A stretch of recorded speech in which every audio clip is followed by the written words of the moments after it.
था कि बिहार के घर घर में हम बिजली पहुंचाने का काम करेंगे। आपने उस वादा को पूरा किया और घर घर सबसे बड़ा काम प्रधानमंत्री महोदय आपके द्वारा किया गया। 2014 में जब आप आए थे और 2014 के लोकसभा में जब आपका प्रचार अभियान चल रहा था तो आपने वादा किया था कि बिहार के घर घर में हम बिजली पहुंचाने का काम करेंगे। आपने उस वादा को पूरा किया और घर घर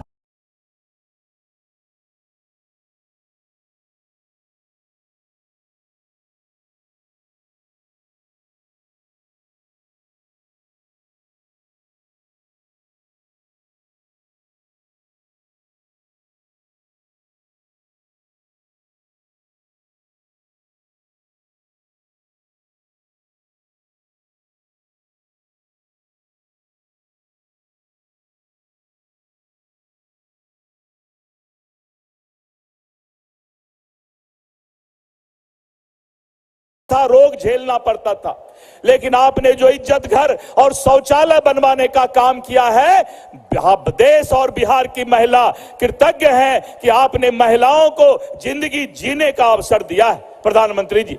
और आज बिहार के जनता को 125 यूनिट बिजली फ्री मिल रहा है। और बिजली, मुझे याद है आज से करीब 20 साल पहले जब रामायण और महाभारत का सीरियल लोग देखने के लिए इंतजार करते थे रविवार का, तो लोगों को बैटरी चार्ज करवा करके टीवी देखना पड़ता था, लेकिन आज 24 घंटा बिजली रहता है। प्रधानमंत्री जी महोदय, आपकी ये कृपा है।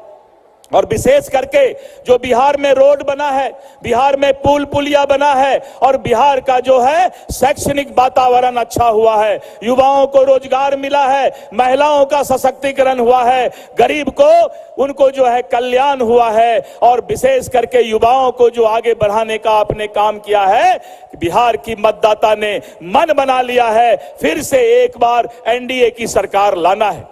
आज बिहार की जनता और देश की जनता प्रधानमंत्री नरेंद्र मोदी जी के गारंटी पर विश्वास करता है। जिस तरह से आपके गारंटी पर बिहार आगे बढ़ रहा है और विकसित बिहार का सपना पूरा होगा, प्रधानमंत्री महोदय, यहाँ की जनता और विशेष करके हमारी महिला बहनें आपके प्रति अपनी जो है आस्था जाहिर करती है। आप छठ पर्व के अवसर पर आए हैं, छठ पर्व आने वाला है, छठ मैया से हमारी महिला बहन आपके लिए आशीर्वाद मांग रही हैं कि फिर से बिहार में एनडीए की सरकार बने और प्रधानमंत्री श्री नरेंद्र मोदी जी का बिहार पर वही कृपा बना रहे।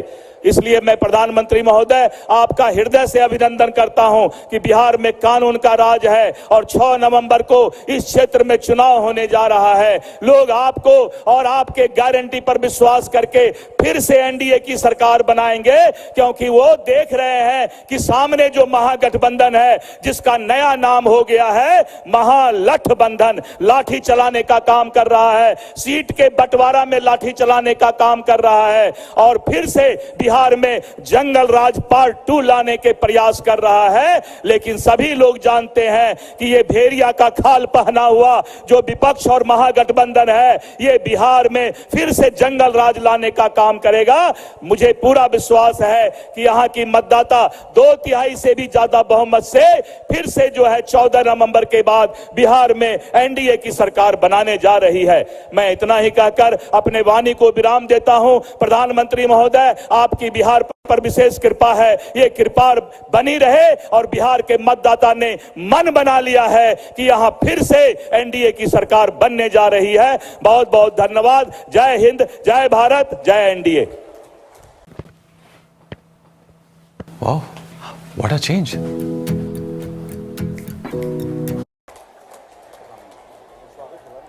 बहुत बहुत धन्यवाद।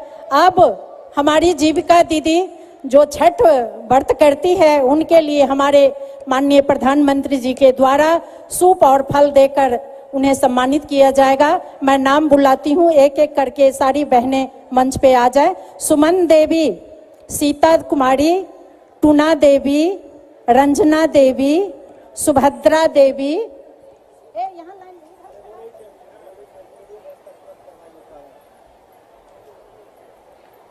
मोना देवी, निशा रानी, अनीता देवी, रेणु कुमारी, रेखा देवी, रेणु देवी, ये सभी हमारी मातृशक्ति को हमारे माननीय प्रधानमंत्री जी के द्वारा सूप दे करके उन्हें स्वागत किया जाएगा। छठ पर्व जो हम बिहार वासियों की एक पहचान है, इस पर्व के प्रति जब हमारे माननीय प्रधानमंत्री जी मुख्यमंत्री थे गुजरात के, उस समय भी हम बिहार वासियों के लिए उनके दिल में एक स्नेह था। जब वो मुख्यमंत्री थे उस समय हम पर्वतियों के लिए छठ घाट उन्होंने बनवाया और एक सम्मान भाव देते हुए बिहार की जो हमारी महिला थी, मातृशक्ति थी, उस समय भी आपने उन्हें सम्मान देकर छठ घाट बना करके हम बिहारियों को। और अब मैं अपने माननीय गिरिराज जी जो यहाँ के सांसद भी है, केंद्रीय मंत्री भी हैं, हम उन अभिभावक को कहना चाहते हैं कि आप आए और हमारे काफी देर हो गई है, सॉरी, हमारे अब गिरिराज जी जो हमारे अभिभावक हैं वो नहीं बोल करके आपके बीच वो हमेशा रहते हैं।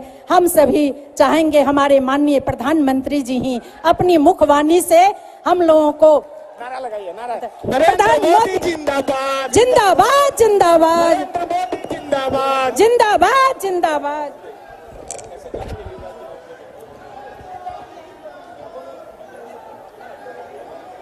भारत माता की, भारत माता की, भारत माता की। सिमरिया धाम और माता मंगला देवी की इस पावन धरती पर मैं बिहार के इस विशाल जनमानस को प्रणाम करता हूं।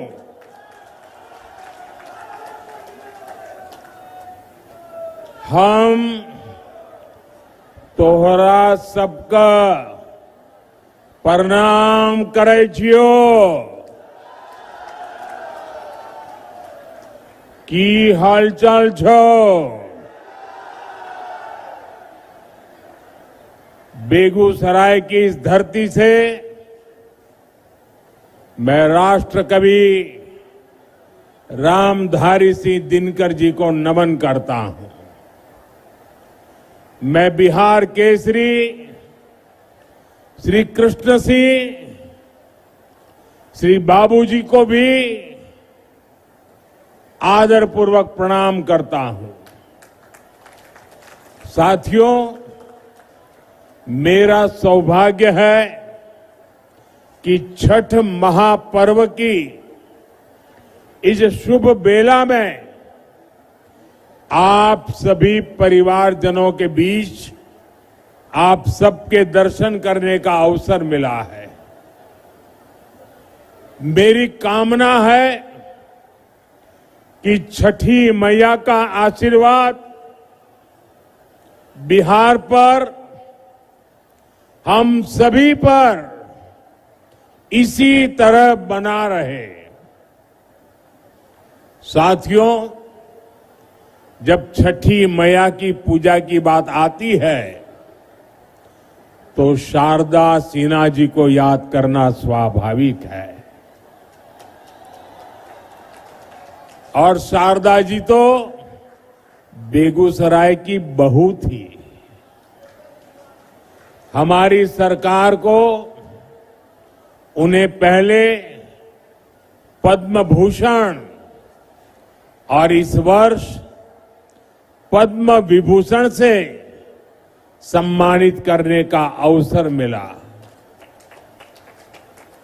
शारदा सिन्हा जी अब हमारे बीच नहीं है, लेकिन उनके अमर गीत हमेशा गूंजते रहेंगे।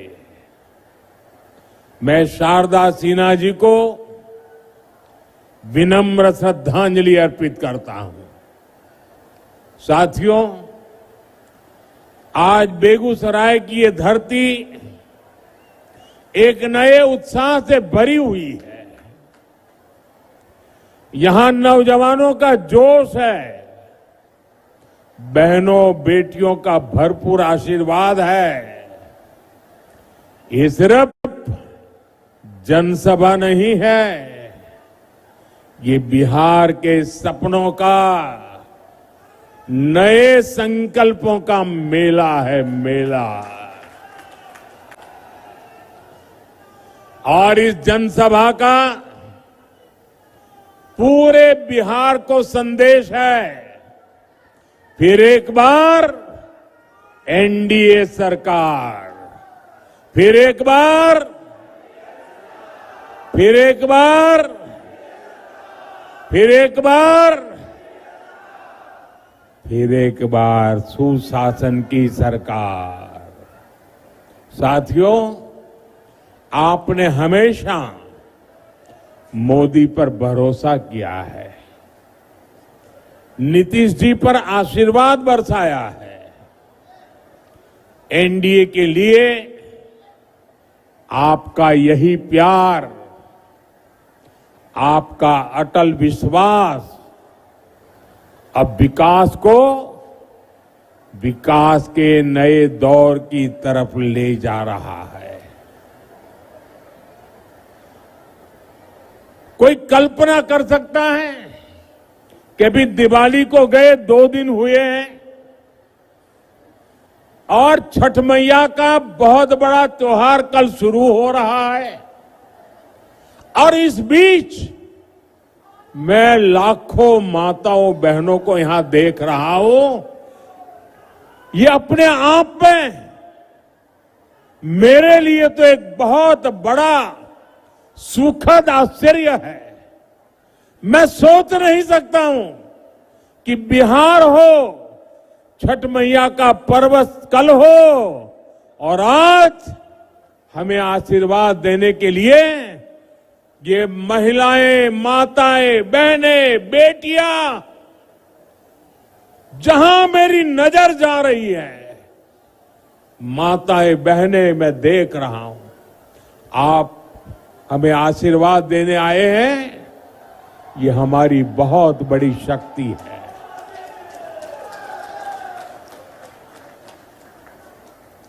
बिहार के मेरे भाइयों बहनों,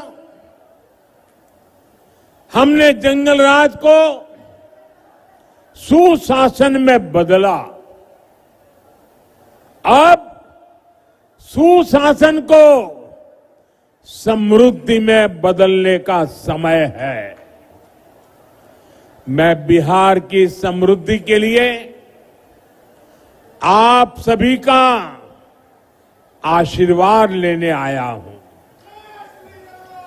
मैं बिहार के नौजवानों से विशेष आग्रह करने आया हूं। वो 2005 का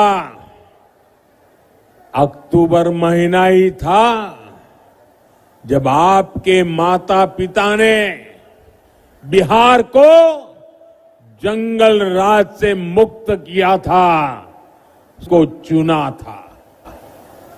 अब 2025 का ये अक्टूबर और नवंबर आपके लिए नए अवसर भी और एक बड़ी जिम्मेवारी लेकर आया है। आपको अपने और बिहार की आने वाली पीढ़ियों के लिए समृद्ध बिहार बनाना है। आपको अपने एक वोट की ताकत समझनी है। आपके एक वोट से ही बिहार की समृद्धि तय होगी, विकसित भारत बनाने का संकल्प मजबूत होगा। साथियों, जब से बिहार चुनाव की घोषणा हुई है, तब से हम एक चीज साफ साफ देख रहे हैं। एक तरफ एनडीए है, नीतीश जी, मांझी जी, उपेंद्र जी, चिराग पासवान जी, ये सूझबूझ से भरा हुआ नेतृत्व है।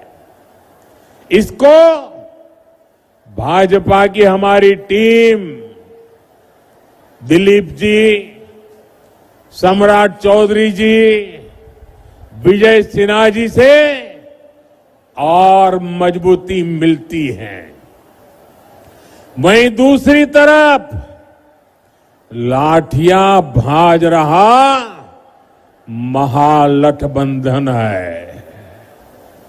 ये लोग कैमरे पर आकर कुछ भी बोले, लेकिन पीठ पीछे एक दूसरे की खाल खींच रहे हैं। इस महागठबंधन में अटक दल है, लटक दल है, भटक दल है, झटक दल है और पटक दल है। आरजेडी बीते 2 दशक में कोई चुनाव नहीं जीती, लेकिन अपने अहंकार में अटकी हुई है। इसी अहंकार में इन्होंने जेएमएम को झटक दिया।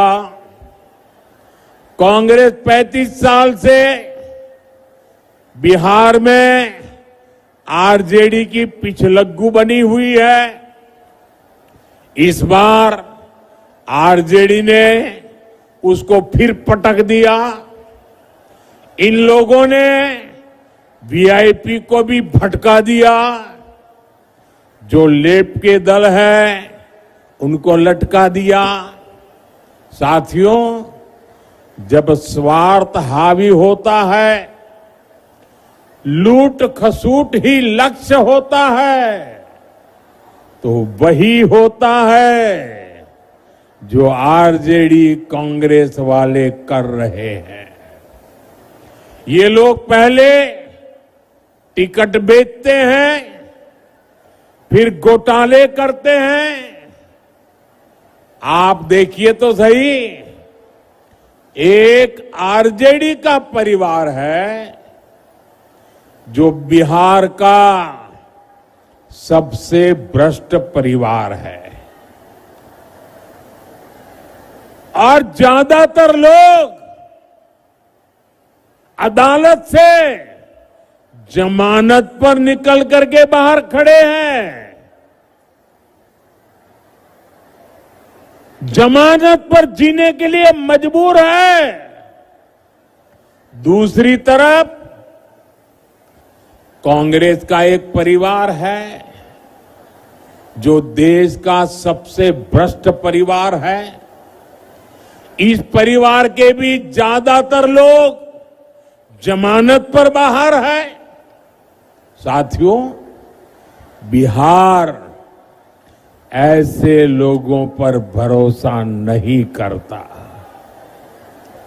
और इसलिए पूरे बिहार में एक ही नारा गूंज रहा है, एक ही नारा गूंज रहा है, नई रफ्तार से चलेगा बिहार जब फिर आएगी एनडीए सरकार। साथियों, मैं जो बातें कहने जा रहा हूं, मैं चाहूंगा कि बिहार का नौजवान उन्हें ध्यान से सुने और उन पर जरा गौर करे।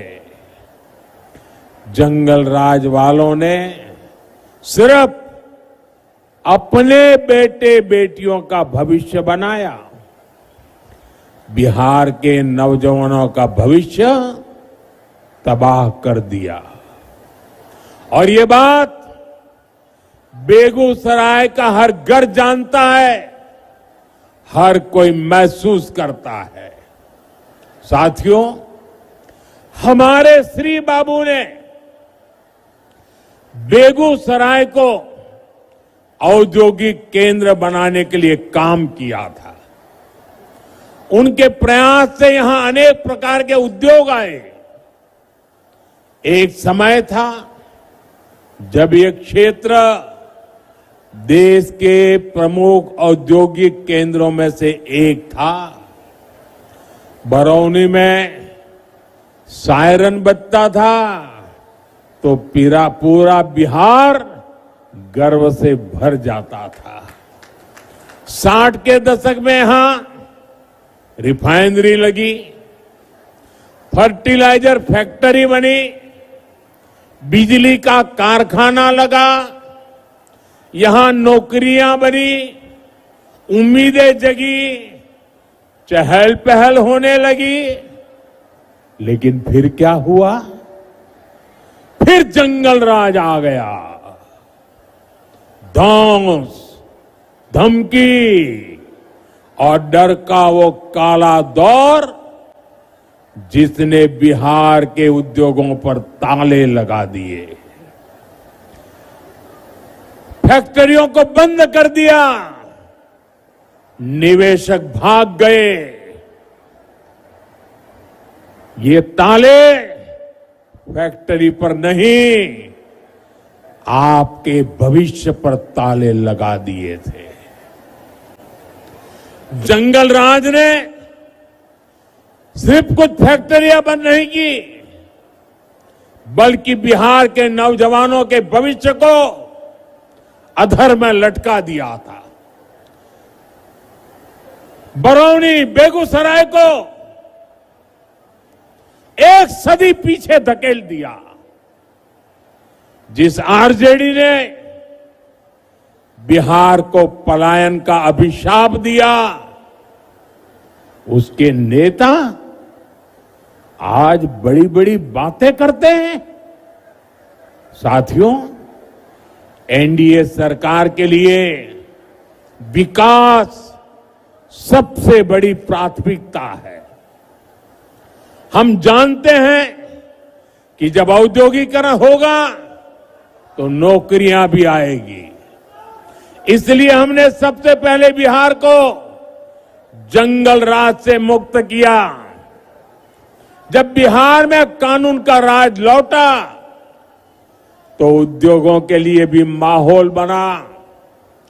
2014 में डबल इंजन की सरकार बनने के बाद इसे और गति मिली।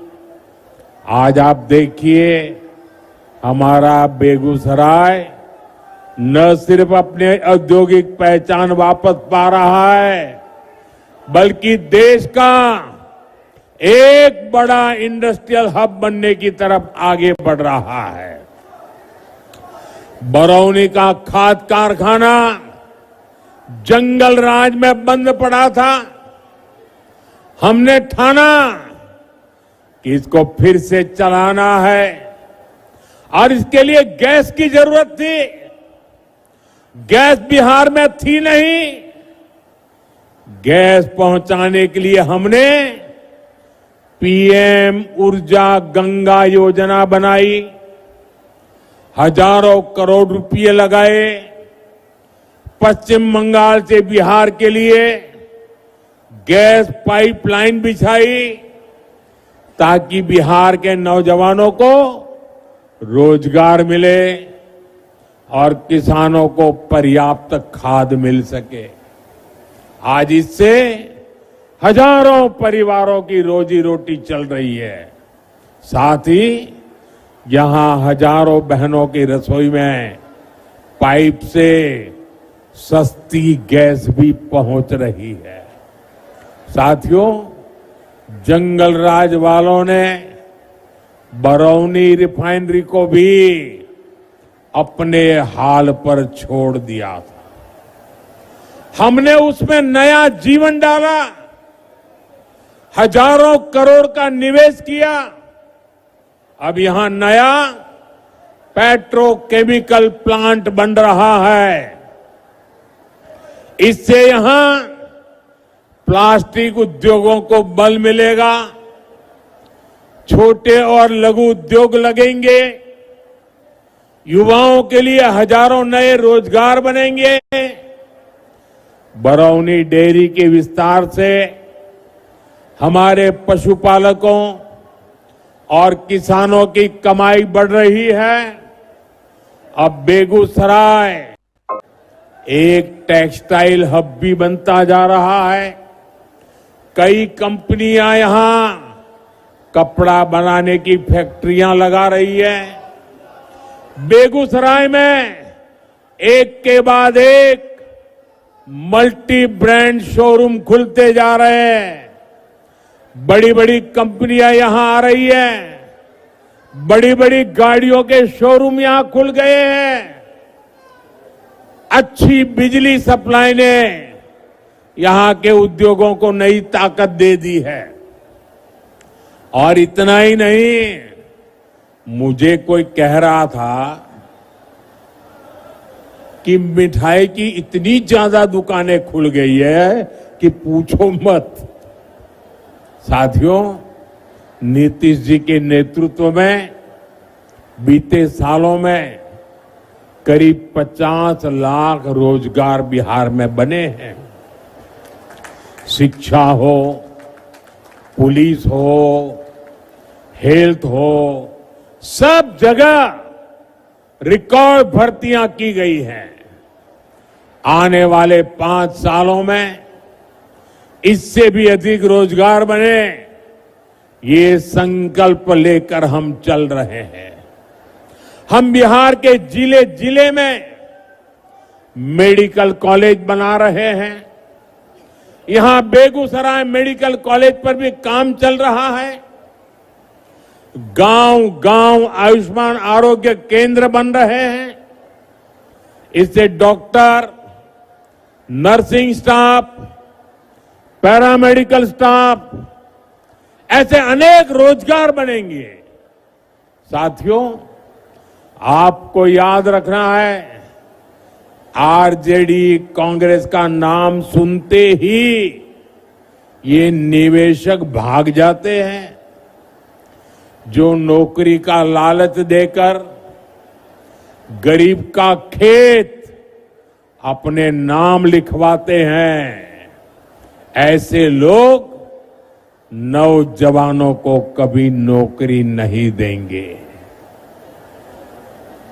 अच्छा साथियों, आप इतनी बड़ी तादाद में यहां हैं, आप मेरा एक काम करेंगे? सबके सब जरा बताओ, मेरा एक काम करेंगे? ऐसे नहीं, जोर से बताओ। तो एक काम करिए, आपके पास मोबाइल तो होगा ही होगा, जरा मोबाइल फोन बाहर निकालिए। जरा मोबाइल फोन बाहर निकाल करके जरा मोबाइल की लाइट जला दीजिए। ये मोबाइल कांग्रेस के समय में बहुत महंगा था और विदेश से मंगाना पड़ता था। कांग्रेस के समय में देश में मोबाइल बनाने वाले, जरा आप आवाज बंद करो भाई, आपका उत्साह मैं समझता हूं, जरा आवाज बंद करो। मोबाइल फोन बनाने वाली कांग्रेस के जमाने में सिर्फ 2 फैक्ट्रियां थी। आपकी लाइट चालू रखो। अब देश में मोबाइल फोन बनाने वाली 200 से ज्यादा फैक्ट्रियां हैं। भाजपा एनडीए सरकार की वजह से आज डेटा भी बहुत सस्ता हो गया है। इस वजह से बिहार में युवाओं को कंटेंट क्रिएशन का नया मार्केट मिला है। आज बिहार में ये मोबाइल, ये प्रकाश हर कोई देख रहा है। अब मैं आपसे पूछना चाहता हूं, आप मुझे बताइए साथियों, बिहार के लोगों के हाथ में जब इतनी रोशनी चमक रही है तो बिहार के लोगों को लालटेन की जरूरत है क्या?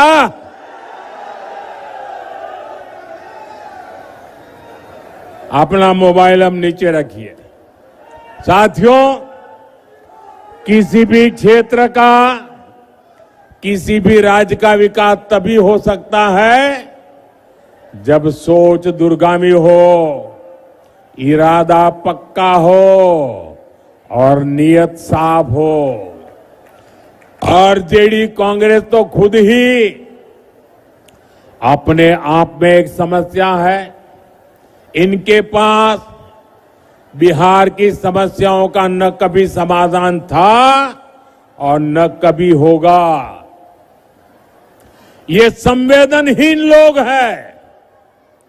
ये वो लोग हैं जो बाढ़ आने पर भी गरीबों का मजाक उड़ाते हैं। साथियों, इनकी ऐसी ही सोच ने दशकों तक बिहार को उत्तर और दक्षिण बिहार में बांटे रखा। गरीब, दलित, पिछड़े, अति पिछड़े को जान पर खेलकर गंगा जी को पार करना पड़ता था या फिर कई 100 किलोमीटर लंबा रास्ता तय करना पड़ता था। लेकिन इन्होंने गंगा जी पर नए पुल बनाने के लिए काम नहीं किया। साथियों, नरेंद्र और नीतीश के लिए तो आपकी सुविधा, आपका जीवन ही हमारे लिए सबसे ऊपर है। एनडीए सरकार ने बिहार की कनेक्टिविटी पर बल दिया। कहीं हाईवे बन रहा है, कहीं एक्सप्रेस वे बन रहा है। आप देखिए, बीते 10-11 वर्षों में गंगा जी पर कितने सारे पुल बने हैं। मुंगेर को खगड़िया और बेगूसराय से जोड़ने वाले श्री कृष्ण सेतु से इस पूरे क्षेत्र के लोगों को फायदा हुआ है। साथियों, 7 दशक तक ये क्षेत्र राजेंद्र सेतु पर निर्भर रहा। हमारी सरकार ने इसके बगल में ही 6 लेन का एक आधुनिक ब्रिज बनाया। इसके लोकार्पण का सौभाग्य मुझे ही मिला। उस समय जनता के चेहरे पर जो खुशी थी वो मैं कभी भूल नहीं सकता। उनका बरसों पुराना सपना साकार हुआ था। साथियों, इस नए पुल ने उत्तर और आना जाना भी आसान हुआ है। जो हजारों कल्पवासी जो कार्तिक मास में सिमरिया घाट जाते हैं, उनको बहुत बड़ी सुविधा मिली है। साथियों, आप मोदी को भली भांति जानते हैं। ये आपका मोदी चांदी का चम्मच लेकर पैदा नहीं हुआ है। मोदी गरीबी में रहा है। उसने गरीबी के दुख दर्द को सहा है और इसलिए आज जब देश के गरीब ने मोदी को सेवा का अवसर दिया है तो वो पूरी शक्ति से, पूरी ताकत से देश में गरीब को मदद पहुंचा करके गरीबी को इस देश में खत्म करने का पूरा प्रयास कर रहा है। गरीब के लिए पक्का घर सपना होता है। हमारी सरकार ने 11 साल में 4 करोड़ से ज्यादा पक्के घर बनाकर मेरे गरीब परिवारों को दिए और इसमें से 60 लाख पक्के घर यहां बिहार के मेरे गरीब परिवारों को मिले हैं। हर गरीब को घर का चूल्हा जलता रहे, इसलिए मोदी मुफ्त अनाज देता रहता है।